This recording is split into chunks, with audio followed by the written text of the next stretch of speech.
ठीक है। तो particles will move with same acceleration, और एक्सेलरेशन जो थी हमारे सिस्टम की वो हमने ऑलरेडी डिराइव किया होगा आर्टिकल के अंदर। जब भी इस तरह का सिस्टम होता है तो एक्सेलरेशन होती है m1 - m2 upon m1 plus m2 into g, ये होती है एक्सेलरेशन। गिवन क्या है m1 plus m2 कांस्टेंट, इसका मतलब ये आपका m1 minus m2 divided by m into g हो गया। That means m1 minus m2 जो है वो किसके इक्विवेलेंट हो गया, fm by g। Is it okay? तो एक तरफ हमें पता लगाना है एक्सेलरेशन ये होती है जिसके हिसाब से m1 minus m2 ऐसा हो जाएगा। दूसरी तरफ अगर हम बात करें तो हमें पता है इस सिस्टम की टेंशन क्या होती है, tension in this system m1 की वजह से यहाँ टेंशन, m2 की वजह से यहाँ टेंशन, पर स्ट्रिंग एक ही है तो there is opposite tension T in each part of the string। क्या है tension, 2m1 m2 divided by m1 plus m2 into g again। ठीक है, तो टेंशन ये होती है, एक्सेलरेशन ये। तो दोनों को देख के साफ पता चल रहा है क्योंकि सम ऑफ रूट्स तो कांस्टेंट है तो ये आपका 2m1 m2 divided by mg ये आ गया T।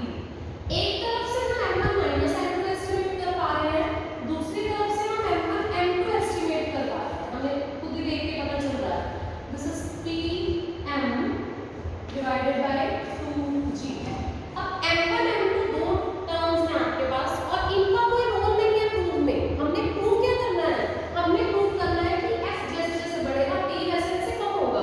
तो असल में m1 m2 को एलिमिनेट करना चाहते हैं, इनको यूज करना चाहते हैं। तो आपको पता है आपके पास रिलेशन होता है m1 plus m2 whole square क्या हो जाएगा, m1 plus m2 whole square minus m1 minus m2 whole square. अगर आप ये करते हो तो ये किसके इक्विवेलेंट हो जाएगा, हाँ जी ये क्या होता है m1 square plus m2 square plus 2m1 m2, और ये हो गया आपका m1 square plus m2 square minus 12m2। तो ऐड करोगे अल्टीमेटली तो सारा कुछ कैंसिल हो जाता होता है and you just left with 4m1 m2। Verify करके देखो इसको सॉल्व करने में, ठीक है। सो अगर हमें पता है कि इस रिलेशन में हम वैल्यूज सब्स्टिट्यूट करें तो हमें f और t ही नजर आएंगे, बस सब्स्टिट्यूट कर दो। m1 plus m2 ये तो कांस्टेंट ही है ना, ये तो m स्क्वायर हो गया है।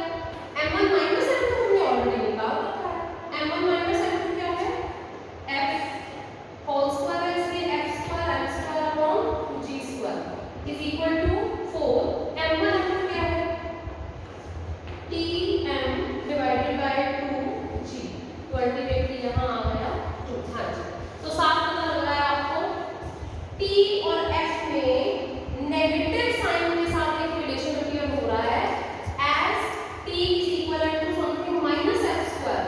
तो जैसे जैसे एक्सेलरेशन बढ़ेगी t उसका नेगेटिव है ना, टेंशन कम होगी and vice versa. So you can prove the relation easily. हाँ जी, आफ्टर दैट कैलकुलेशन वगैरह देखने का और कर लेना आगे इसको।